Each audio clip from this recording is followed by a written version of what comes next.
발전. 임용이란 말, 그러니까 이제 인사행정이 이제 기본적으로 이제 임용, 능력 발전, 사기 이런 파트는요, 우리 전 시간에 간단히 정리를 했죠. 그중에 이제 첫 번째가 이제 임용인데요. 임용이란 말을 쓰는 사람도 있고요. 충원이라 부르기도 하고요. 또 채용이다 이렇게 부르기도 해요. 뭐 큰 차이는 없어요. 만약에 이제 설명한다면 이런 정도의 차이는 있어요. 충원이 좀 더 임용이 넓은 의미고요. 채용은 좀 좁은 의미예요. 왜냐하면 채용이란 말은 보통 신규 채용을 지칭한 말이거든요. 공직 내에서 이제 임용이란 말은 한 자리가 이제 어떤 직위가 어떤 보직이 한 자리가 결론이 됐을 때 결론을 채용한다. 그래서 보충할 충자 써갖고 충이라 부릅니다. 충원 이렇게 해서 불러요. 이걸 보충한 방법은 두 가지가 있다는 얘기죠. 정부 내에서 승진 임용하거나 내려온 걸 강임이라 불러요. 강임 임용하거나 또는 다른 부서에서 보직을 변경할 수 있어요. 이런 걸 내부 임용이다 이렇게 표현하고요. 그 다음에 또 하나는 외부에서 새롭게 들어갈 수 있겠죠. 이거 우리가 신규 채용이라고 부릅니다. 그래서 크게 임용이 두 가지가 있죠. 외부 임용과 내부 임용. 외부 임용은 신규 채용을 얘기하고요. 그 다음 내부 임용은 재배치하는 것입니다. 그 다음에 외부 임용은 신규 채용이라는 것은요, 다시 이제 공채와 특채로 다시 이제 나눠줄 수 있는데, 요즘은 특채란 말 쓰지 않고요, 경채라고 부르죠. 그러니까 종래는 이제 공개 경쟁 채용, 그리고 또 하나가 경력 경쟁 채용. 이걸 이제 옛날 특별 채용 이렇게 불렀었다가 지금은 이제 경채라고 부르죠. 그래서 경력 경쟁 채용. 그러니까 경력 경쟁이요. 경쟁이란 게요, 공개 경쟁은요, 이게 제한이 없다는 얘기예요. 그래서 경력 경쟁은 제한이 있다는 얘기죠. 그래서 이걸 이제 소위 이제 특채 이렇게 보시면 돼요. 그 다음에 내부 임용은요, 이제 수평적으로 이동하는 것이 배치 전환이라든가 전직, 전보 이런 형태가 있고요. 그 다음에 수직적 이동에 속한 것이 승진 또는 강임 이렇게 부릅니다. 자, 이게 이제 임용 방식이고요. 과거에는 이제 이 외부 임용이 중요했었어요. 그러나 최근에는 상대적으로 내부 임용이 중요성을 많이 강조합니다. 이게 신공공관리론적 역시 인사라고 볼 수 있어요. 외부 임용을 하면은 이제 임용하고 현직에 배치받는 건 시간이 많이 걸리거든요. 하지만은 현직자를 다루면 대상하면요, 이 파트가 좀 단축시킬 수가 있죠. 자, 이게 이제 임용 이제 기본적 의미고요. 자, 임용이란 공무원 관계를 발생 변경 소멸시키는 인사행정이다. 이런 것은 소위 법적 의미에 가깝죠. 공무원 관계라는 개념을 쓰면은. 그리고 행정에서는 일반적으로 방금 얘기했던 결혼된 인원을 보충한 것이다. 이렇게 정리할 수 있고요. 임용이라는 부분은 신규 채용만 얘기한 게 아니라 보다시피 어때? 해임, 파면 이런 통칭하는 얘기입니다. 자, 그 다음에 이제 오른쪽 729쪽 임용권자. 임용권자는 이제 두 가지죠. 5급 이상과 6급 이하 이렇게 두 개로 나눠지죠. 그래서 5급 이상에 대해서는 대통령의 임명권을 행사하고, 그 다음에 6급 이하 공무원은 바로 이제 장관이 임명권을 행사하죠. 그래서 두 가지로 나눌 수 있고요. 다음에 외부 임용은 이제 기본적 흐름이나 절차 단계가 있어요. 제일 먼저 하는 게 모집이죠. 모집하고, 그 다음에 시험 치고, 시험 합격자를 대상으로 채용 후보자 명부를 작성하고요. 명부 작성하고 난 다음에 여기서 추천을 받아갖고, 그 다음에 시부 임명하는 것이 하나의 이제 절차인데요. 지금 보다시피, 초기에 이제 모집 공고, 그 다음에 시험 치고, 현재 우리는 여기까지 왔죠. 모집 공고, 그죠? 그리고 나서 이제 시험 치겠죠? 이 합격자를 대상으로 해서, 채용 후보자 명부. 이제 과거에 이걸 등재한다고 불렀어요. 채용 후보자 명부를 작성하고, 그 다음에, 추천을 받고요. 추천을 받고, 그 다음에 시보 임명하고, 그 다음에 정식 임명, 이런 단계를 거치죠. 자, 여기까지가 이제, 임명된 이후의 문제예요. 그리고 여기까지는요, 임용 대기 기간이에요. 그리고 이제 현재 여러분들 여기 있어요. 자, 여기 있고, 이쪽 빨리 넘어가야지, 그죠? 넘어가야지. 인생에서 제일 재미할 때예요, 이때가. 제일 좋을 때고. 요거 지나고 나서 요부터는 하나도 재미없어요. 직장이란 게 이제 재미있는 직장이 세상에 어디 있어요. 그래서 뒤로 가면 이제 진짜 살아가는 거죠, 그냥. 근데 이때 이제 모집에서는 이제 소극적 모집과 적극적 모집, 시험에서는 다음에 타당도와 그다음에 신뢰도 이런 얘기 할 거고요. 그다음 후보자 명부 작성을 추천받는데, 추천은 보통 교육기관을 장애하는 겁니다. 그래서 교육기관이 장애면은 이제 공무원 연수원이라든가 이런 파트에서 이제 이 연수원 성적을 첨부해 갖고 추천한다 이런 얘기예요. 그리고 나서 15인데 이걸 우리가 보통 수습이라고 많이 표현하죠. 수습 또는 견습 이렇게 부르죠. 수습, 견습 이렇게 해갖고 이 15기간이 6개월 1년입니다. 차이가 있어요. 그래서 6개월 할까, 5급과 6급 이하의 차이점입니다. 6개월 할 것인지 1년 할 것인지 이렇게 들어가고요. 그 다음에 이 명부 작성해서 추천받아서 들어간 요 시점에 보면은 명부 유효기간이 있어요. 유효기간이 있는데 시험 합격의 효력이란 건 2년을 가지고 2년 이상 가지는 않습니다. 그러니까 2년 내에 임용받아야 되는 거죠.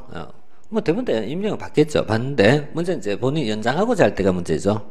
그래서 임용이 이제 이루어지지 않고 내가 이제 계속 연장할 수 있냐라고 할 때 특별한 사유가 있으면 가능해요. 특별한 사유, 예를 들어서 군입대하거나 아니면 이제 학교가 다니고 있을 때는 재학 중일 때는 졸업할 때까지 유예가 될 수 있다. 이런 정도는 있죠. 예. 학교가 안 되는 게 입학할 때 그러니까 이제 졸업자 새롭게 자기가 들어가면 안 되겠죠. 새롭게 들어가면 안 되는데 현재 다니고 있는 사람들 얘기한 거죠. 현재.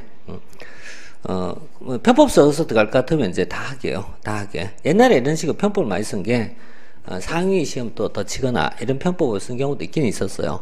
근데 이제 그런 부분도 뭐 요즘 와서는 이제 뭐 거의 다 알려진 거니까. 그래서 이 후보자 명부 기간은 종래 이제 2년, 5년 제한 기간이 있었어요. 이 분이 현재 보다시피 2014년도에 이 파트가 이 부분이 이제 다 같이 통일됐죠. 2년으로 통일됐죠. 과거 5년에서 제한 기간이 줄었습니다. 그 다음에 15기간은요, 15임용은요, 이제 아까 얘기했던 견습이나 수습이다 이렇게 이제 표현하고 있는데요. 이때 이제 15기간 동안에 이제 신분 보장이 제한되죠. 그러니까 이 수습 사원이나 견습 사원 당시일 때는 신분 보장이 전면적으로 적용된 것은 아니다. 그래서 요 기간 동안에 구제한 수단이 없다 이런 얘기인데 이런 것이 15기간은 아직까지 임시적 성격을 띠고 있기 때문입니다.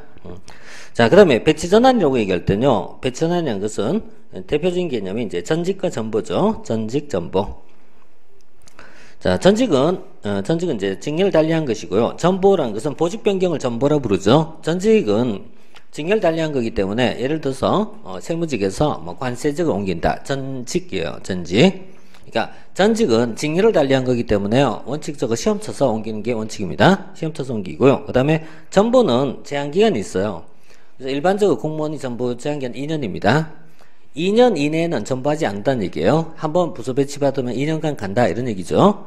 그래서 대부분 공무원은 2년마다 인사이동이 있기 때문에 2년 주기로 계속해서 도는데 특히 국가직 같은 것은 지역별 이동이 따라가죠.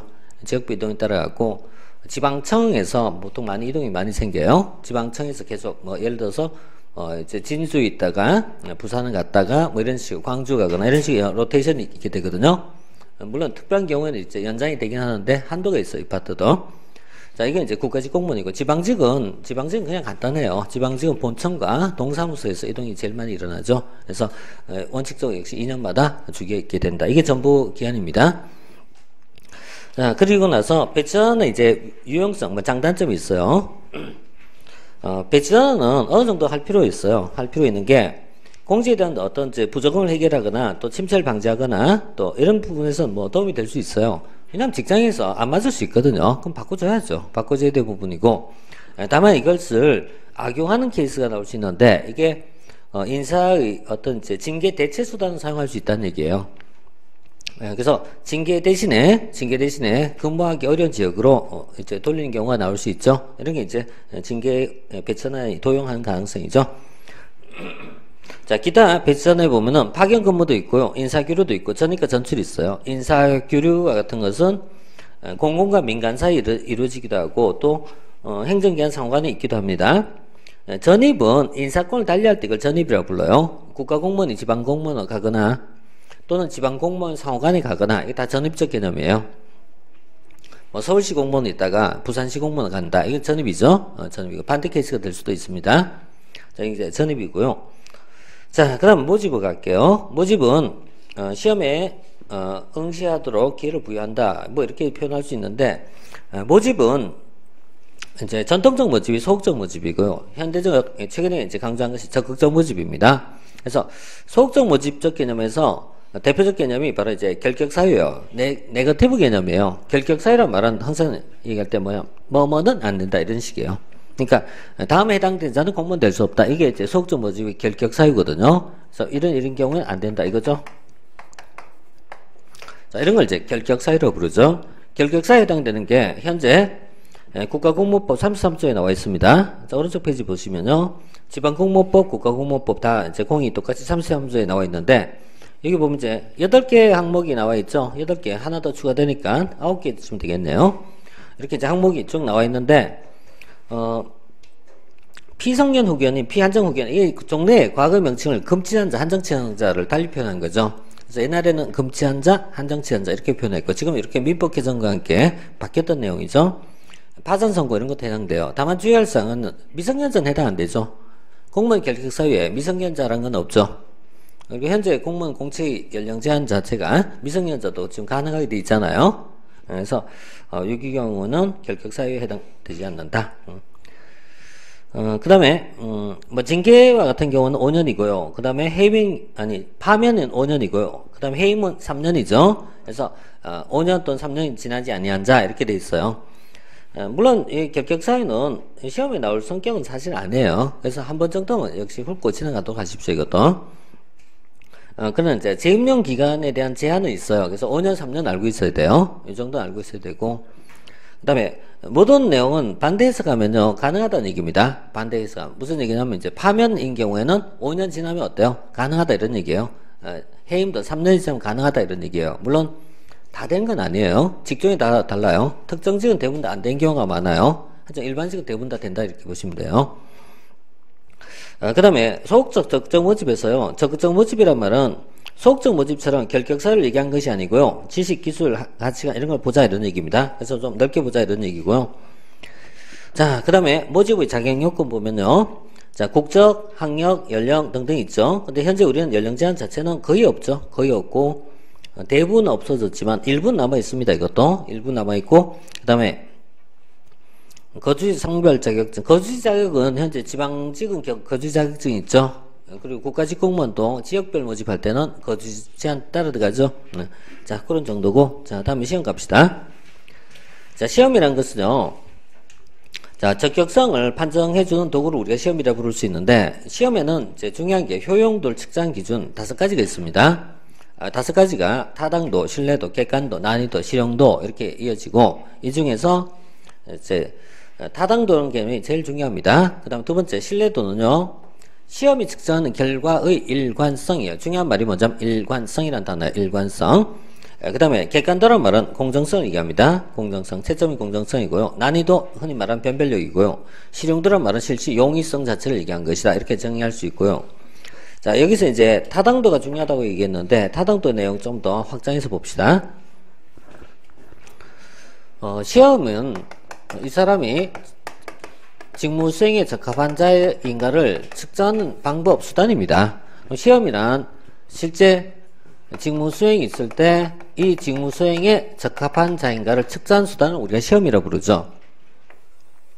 그럼 이때 시험이라는 수단과 그 다음에 직무 수행의 사이에서 관계를 물어요. 둘 사이에서 관계를 물어요.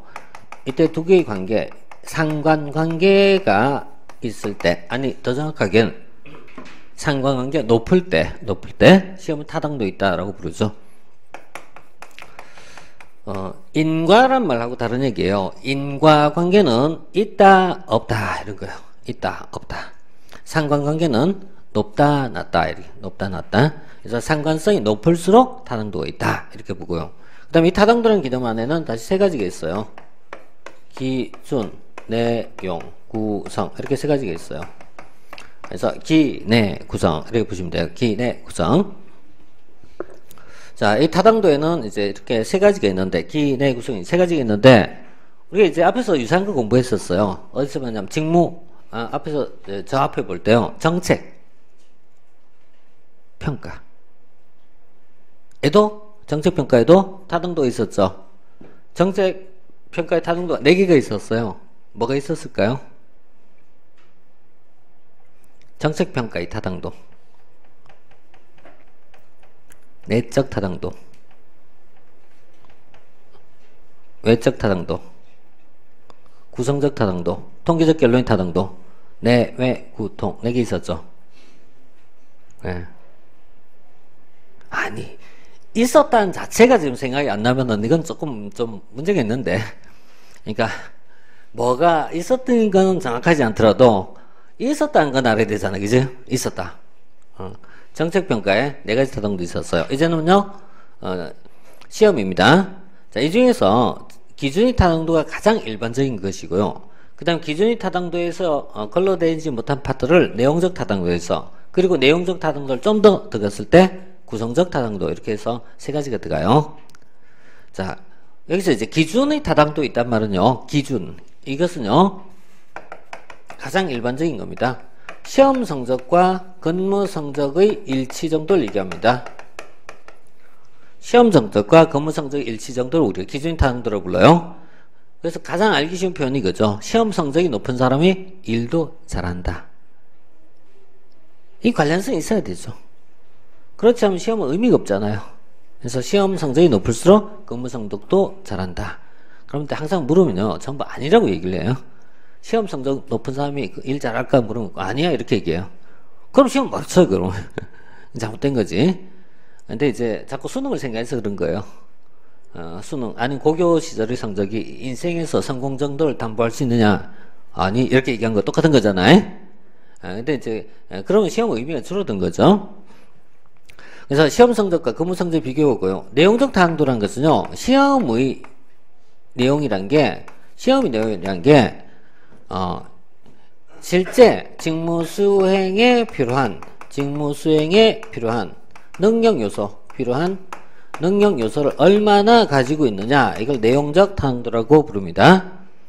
그 다음 3번째, 구성적 타당도란 말은 시험의 내용이 이론적인 구성요소 또는 추정요소, 그래서 이론적인 구성요소를 얼마큼 반영하고 있을까라고 할 때 구성적 타당도라고 부르고요.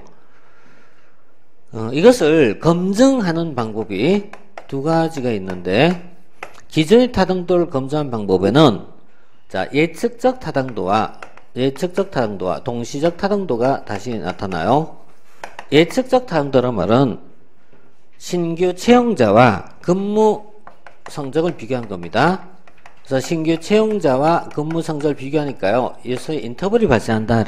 인터벌이 시차가 있다라고 보고요. 그 다음에 동시적 타당도란 현직자와 시험과의 근무 성적과의 관계를 물어요. 이렇게 얘기할 때는 시차가 없다는 얘기예요. 좀 시차가 없다. 그래서 바로 이어지는 거죠. 자, 그래서 예측적 동시적 타당도란 말이 있고요. 그 다음에 내용적 타당도란 말은 시험의 내용이 직무 수행에 필요한 능력을 가지고 있느냐라고 보는 거예요. 이걸 대표적으로 검증하는 방법이 있어요. 대표적으로 검증하는 방법이 바로 이제 우리 앞에서 공부했던 직무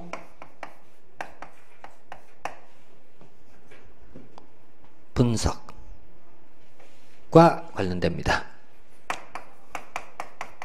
그럼 직무 분석은 또 뭘까요? 직무 분석이 있었고요. 또 뭐 있었죠? 조사, 분석, 그 다음 또 뭐 있죠? 평가 있지? 조사, 분석, 평가 있잖아요. 이때 직무 분석이란 뭐라고 했죠? 직무의 무엇과 무엇을 평가한 것이다? 직무의 종류와 성질이죠. 직무의 종류와 성질이죠. 직무 평가란 직무의 곤란도, 책임도를 평가한 것이다. 그죠? 예. 1시간 전 수업에. 그죠? 자, 이렇게 직무 분석이 있었어요. 내용 분석 또는 직무 분석이라고 불러요. 그러니까, 결국 이건 뭐 얘기하냐면요, 직군 직렬과 같은 개념을 얘기한 거, 이게. 그래서 해당되는 직군에 해당되는 시험이 있어야 된다는 얘기예요. 해당되는 직군에 해당되는 직렬에 해당되는 시험이 있어야 된다. 이렇게 보는 거, 이게. 그래서 뭐 경찰직에는 경찰에 필요한 과목이 있어야 되고, 세무직에는 세무에 관련된 과목이 들어가야 된다. 이걸 뭐냐? 내용 분석, 직무 분석이라고 부릅니다. 자, 지금은 이제 우리가 타당도 개념 봤어요. 자, 다음에는 그렇다면요, 타당도란 거하고요, 측정 수단의 관계를 볼게요. 이때 측정 수단이 있어요. 이 파트를 설명한 것을 신뢰도라고 부릅니다. 신뢰도. 자, 신뢰도란 말은 측정 수단이 적은 결과의 일관성. 신뢰한다. 신뢰도란 말은 그냥 그대로 쓰면 뭐죠? 이 시험을 신뢰할 수 있느냐? 믿을 수 있느냐? 측정 결과를 우리가 신뢰할 수 있느냐라고 보는 거예요. 신뢰할 수 있느냐. 자, 태권도 3단 단증은 땄어요. 근데 알고 보니까 품새가 아주 엉망이야. 그러면 그 시험 자체를 우리가 신뢰할 수 없다는 얘기예요, 이거는. 신뢰할 수 없단 말이에요. 똑같이 나와야 되는 거예요. 만약 3단이면 3단에 해당되는 어떤 품새가 오늘 치든 내일 치든 똑같이 나와야 돼요. 이 신뢰도입니다. 누가 측정하든 똑같이 나올 수 있으면 더 좋고요. 그래서 신뢰도란 말은 시간을 달리해서 시험을 치든 문항, 문제 유형식을 달리해서 묻든 동일한 결과가 나와야 된다. 이게 신뢰도예요. 그래서 신뢰도는 이 시험 자체를 믿을 수 있나 없나라는 판단하는 기준이 됩니다. 따라서 신뢰도와 타당도의 관계를 봅시다. 자, 신뢰도의 타당도의 관계 보면 이렇게 나와 있습니다. 신뢰도가 낮으면 타당도는 낮다. 신뢰도가 낮으면 타당도는 낮다. 즉, 이 말은 뭐죠? 신뢰도, 믿을 수 없으니까 당연히 시험에도 타당수가 없는 겁니다. 신뢰도는 그러니까 전제 조건이 되는 겁니다, 이게. 그런데 이것을 반대로 이렇게 물으면 신뢰도가 높다고 타당도가 높다라고 할 수 있다, 없다? 자, 첫 번째 맞는 질문이에요. 두 번째는요, 신뢰도가 높다고 무조건 타당도가 높다고 얘기할 수 없다는 얘기예요. 없다. 신뢰도가 높아도 타당도는 높을 수도 있고 낮을 수도 있어요. 신뢰도가 높다고 타당도가 무조건 높은 것은 아니다, 이런 얘기예요. 그래서 신뢰도는 타당도의 무슨 조건이 된다? 필요 조건이라고 부르죠. 자, 신뢰도는 타당도의 필요 조건. 책이 있을 텐데요. 자, 734 밑에 있죠. 자, 그래서 아래쪽에 있죠. 734쪽. 자, 신뢰도는 타당도의 무슨 조건이다? 필요 조건이다. 이렇게 얘기해요. 필요 조건이다. 신뢰도가 낮으면 타당도는 낮겠지만 신뢰도가 높다고 타당도가 반드시 높은 것은 아니다, 이런 얘기예요. 자, 그래서 이게 이제 이걸 우리가 필요 조건이라고 부르고요. 충분 조건이 아니다, 이렇게 부른 거예요. 충분 조건이 아니고 필요 조건이다 라고 봐요. 자, 이 논리의 추론 개념인데 이건 암기해서는 안 돼요. 암기가 통할 수가 없어요. 암기하고 좀 이따 1시간만 지나도 헷갈릴 건데요. 이런 걸 암기 아니고 논리 개념은 이해를 해야 하고 넘어가야 돼요. 무조건 이해를 해야 돼요. 이해를 어떻게 해야 돼요? 모르면 끝까지 따라가면서 잡아줘야 돼요, 이거는. 내가 모르면 옆에 사람 물어보고 그것도 안 되면 또 뒷사람도 물어보고 이렇게 해서 찾아가야 되는 거예요. 자, 가장 쉽게 얘기한 게 이런 겁니다. 성실하지 못하면은 시험은 합격하지 못합니다. 정말로요? 맞아요. 성실하지 않고 시험 합격할 수 있는 방법은 없어요. 공무원 시험은 머리 좋다고 되는 시험 아니거든요. 머리 좋다고 되는 시험 아니에요. IQ가 아무리 높아도 시험 안 돼요. 그건 전혀 관계없습니다. 이건 정말 엉덩이로 공부한 것이지. 양이 많거든요. 머리 갖고 안 돼요, 이게 절대로. 머리가 좋으면 빨리 이해할 수 있는 장점이 있어요. 하지만 빨리 까먹는 장점도 있어요. 예, 머리가 빠른 사람은 빨리빨리 잊어버리고 빨리 까먹어버려요. 절대 안 된대요. 옛날 친구예요. 학교 기후의 친구도 옛날 많았고 바둑 잘 둔 친구 있었어요. 그중에 한 친구는 6단이라고 한일 교류전까지 가고 공부 잘한 건 아니에요.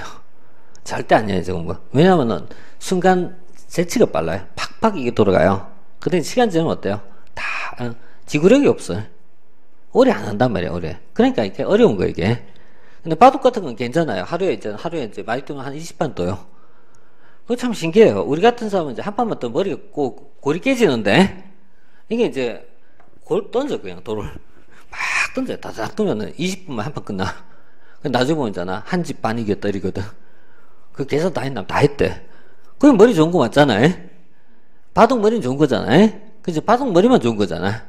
더 이상이 아니잖아, 이게. 성실하지 못하면 시험 합격하지 못한다. 하지만 그럼 성실하다고 다 시험 합격해요? 아니잖아요. 그러면 이 말은 틀린 문장이잖아요. 성실하다고 시험 합격한 것은 아니다, 이런 얘기예요. 합격할 수도 있고 못할 수도 있잖아요. 그러니까 성실함은 합격의 무슨 조건? 필요한 조건이라는 얘기예요. 필요한 조건. 충분 조건이 아니다. 충분 조건이 아니다. 그래서 이 파트는 이해하고 넘어가야 된다고 얘기했습니다. 그냥 뭐 기계적으로 공부할 사항 아닙니다. 자, 중요한 건 다 봤습니다. 그리고 나머지 내용들은요, 뭐 시험의 종류 쪽이 있어요. 뭐 보시면 되겠죠, 이것도. 보시면 되겠고. 면접시험 평정 방법, 뭐 이렇게 쭉 나와 있어요. 시험 딱 한 번 나왔습니다. 자, 그 다음에 능력발전 갈게요. 능력발전. 능력발전에는, 자, 첫째 교육훈련이 있어요. 교육훈련. 두 번째 근무 성적 평정이 있고요. 세 번째 승진이 있습니다. 교육훈련입니다.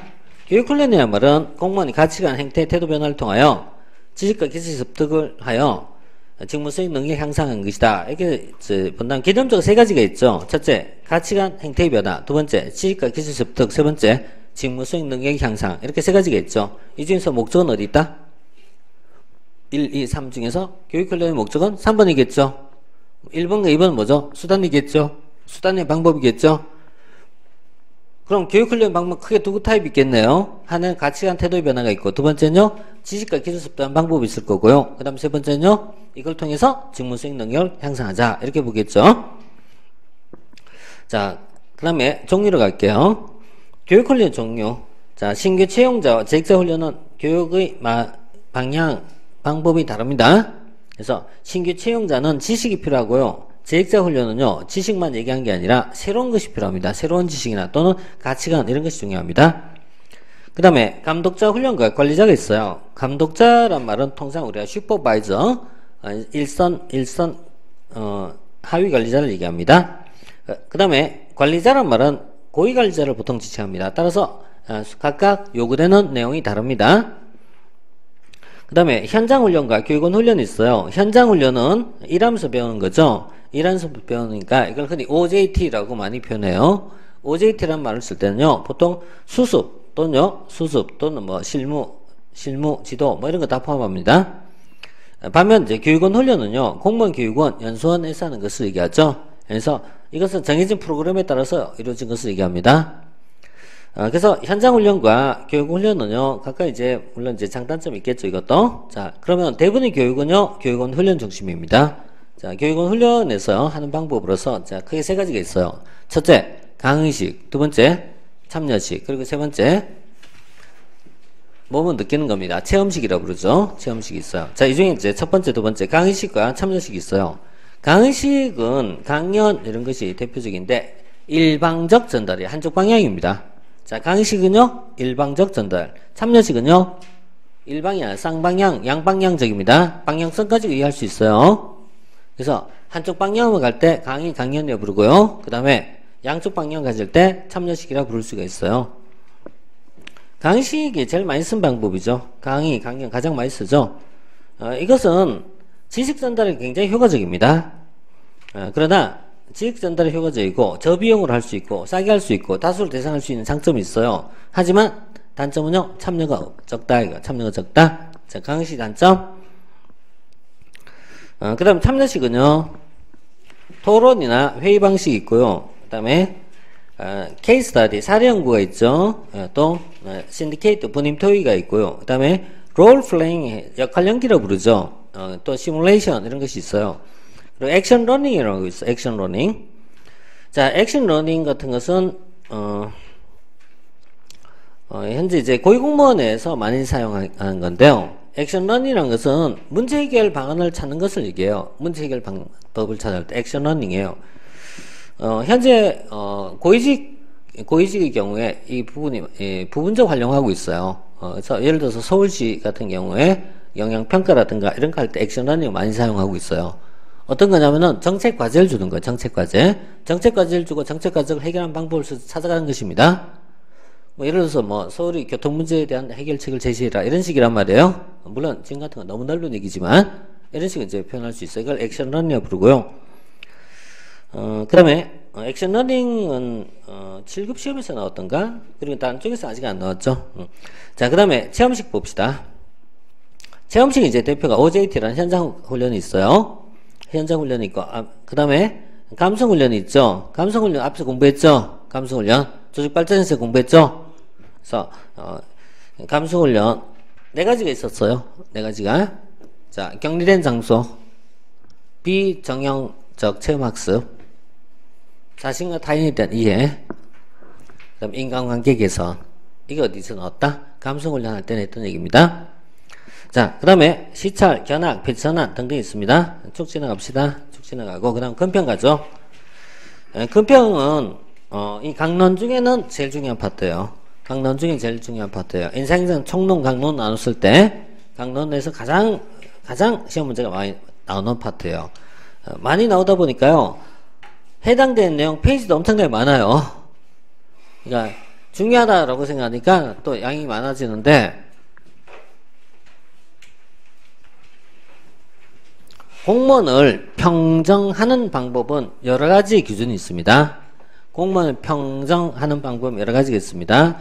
그 평정하는 방법이 근평만 있는 것이 아니라 동그라미 세 번째 보시면요. 자, 공무원 평정 제도에는 근무 성적 평정, 경력 평정, 훈련 평정 등등 여러 가지가 있지만 이 중에서 근평이 가장 대표적이다라고 본 겁니다. 자, 개념을 좀 정확하게 정리합시다. 근평, 근무 성적 평정. 개념적 정리 좀 정확하게 내리고요. 그리고 나서 평정상 착오점, 문제점, 평정상 착오점. 그 다음에 평정의 방법, 종류, 평정의 종류, 한국의 근무 성적 평정, 다음에 평가, 이렇게 5가지가 다 이제 정리해줘야 돼요. 일단 이제 근평이란 것을 개념 정의하면은, 근평이란 근무 성적 평정이란 평정자가 피평정자가 지니고 있는 두 가지.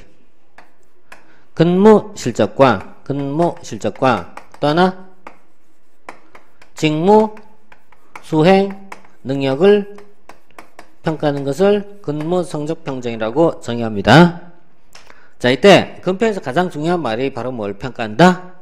근무 실적과 직무 수행 능력입니다. 자, 두 가지 평가입니다. 근무 실적과 직무 수행 능력을 평가한 것을 근평이라고 정의합니다. 자, 지금 이 개념적 정의는요, 앞으로 뒤에 계속 연속적으로 언급될 내용입니다. 그래서 이 부분은 명확하게 좀 정의해야 돼요. 명확하게. 자, 근평은 종래에 상관이 부하를 평가한 것이었습니다. 상관이 부하를 평가합니다. 근무 실적과 직무 수행 능력을 평가합니다. 그런데 상관이 부하를 평가하다 보니까요, 다 같이 인간을 평가한 것이다 보니까요, 문제가 있다. 얘가 얘를 평가하다 보니까 이 안에 자의적이고 주관이 개입되고 공정성이 떨어지고 신뢰성이 떨어지고 객관성이 없고 이런 문제가 나오더라는 얘기예요. 그래서 오늘 나와서는 얘를 평가한 방법을 상관만 하지 않고 부하도 하고 동료도 하고 민원인도 하자, 이렇게 여러 각도로 하자라는 주장이 나옵니다. 이것을 다면 평가라고 불러요. 그래서 근평은 다면 평가하고 이제 다음에 종류를 구분할 겁니다. 자, 여기서 개념적 정의를 좀 더 내려보고 갈게요.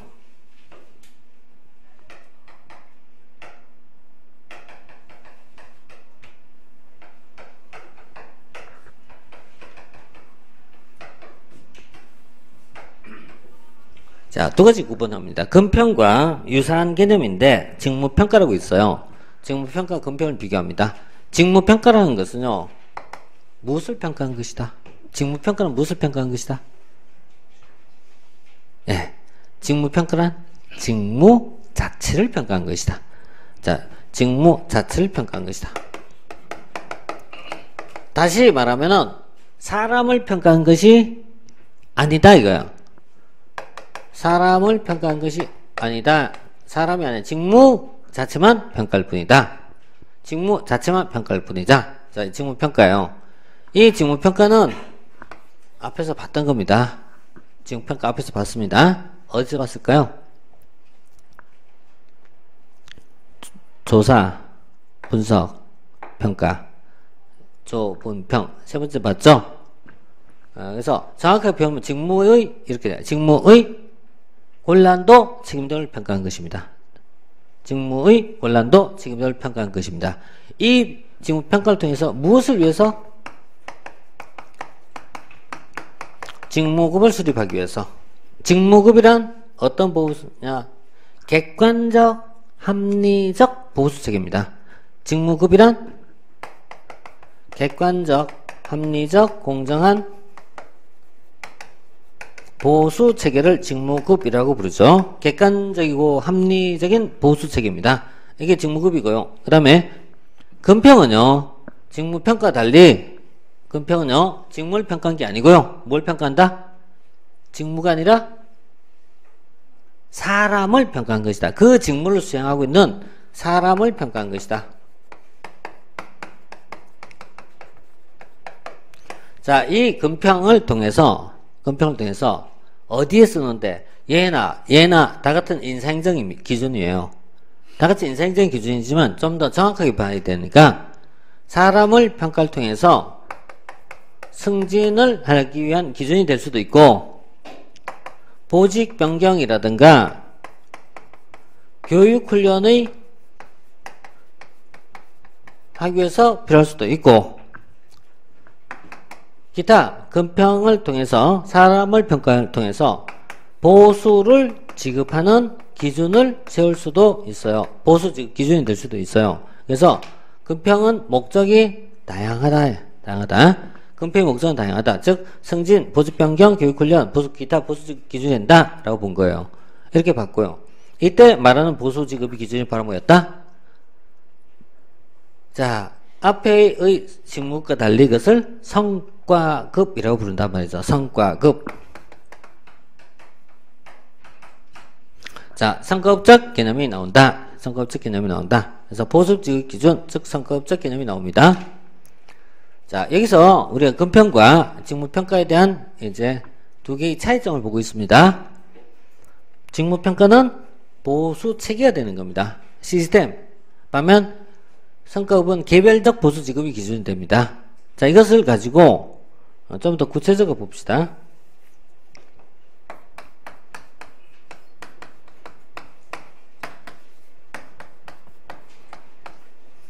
자, 이때 A 과정과 B 과정이라는 두 과정이 있어요. 두 분은 같은 보수를 받을 수 있고 다른 보수를 받을 수도 있어요. 자, 하나는 뭐였다? 직무에 기반한 보수예요. 해당된 직위에 기반한 보수예요. 과장이라는 자리에서 받는 보수가 있어요. 이건 동일합니다. 이 보수를 직무급이라고 부를 수가 있고요. 그 다음에 A와 B는 각각 다른 보수를 받을 수 있어요. 각각 다른 보수한 것은 이 사람의 성과에 따라서 차등집한 것입니다. 이것을 성과급이라고 부르는 거죠. 그래서 성과급은 동일한 보수가 아니라 사람마다 다른 보수 체계를 얘기합니다. 그래서 이렇게 이제 직무급과 함께 성과급적 개념이 돼요. 그러면 현재 우리가 보수를 얘기할 때 현재 보수의 가장 기본적 틀은요, 직무급, 성과급, 그 다음에 생활급적 개념을 다 같이 포함합니다. 그래서 현재 우리는 보수가요, 뒤가서 봅니다. 직무급적 개념도 있고 성과급적 개념도 있고 생활급적 개념도 있어요. 근데 이 중에서 직무급적 개념에 해당되는 것이 방금 직무평가 연결되고요. 그 다음에 성과급적 개념과 연결된 것이 금평입니다. 이렇게 해서 개념과 용어의 구분을 했어요. 개념과 용어 구분을 했고요. 그 다음에 금평의 경향변화 볼게요. 금평이라는 것은요, 고전적 금평 또는 종래의 금평이라고 얘기할 때는요, 징벌적 접근이 중심이었고요. 비공개를 전제로 했어요. 그러나 현대의 금평은 임상적 접근이라고 부르고요. 공개를 전제로 합니다. 그래서 전통적 금평과 현대 금평의 경향이 변하고 있어요. 그러니까 전통적으로는 상벌의 수단만 가지고 썼고요. 상벌의 개념만 썼고요. 비공개한 것이 원칙이었어요. 그런데 현대는요, 상벌이 아니라 임상적 접근이라고 부르고요. 바로 여기서 금평의 공개가 바탕이 됩니다. 그래서 금평에 대한 이제 논점 변화가 있어요. 목적의 변화, 소극적 목적에서 적극적 목적으로 변하고 있다. 이것이 바로 능력 발전의 계기로 삼자는 얘기예요. 기타 그 다음에 금평 용도는요, 인사행정 기준, 능력 발전, 시험의 타당도 측정 기준이 됩니다. 자, 금평 용도였습니다. 이렇게 보고 나서 금평 방법인데요. 역시 정시대 이후로 해서 상대적으로 집중력이 많이 약화된 시점이네요. 좀 쉬었다 하겠습니다.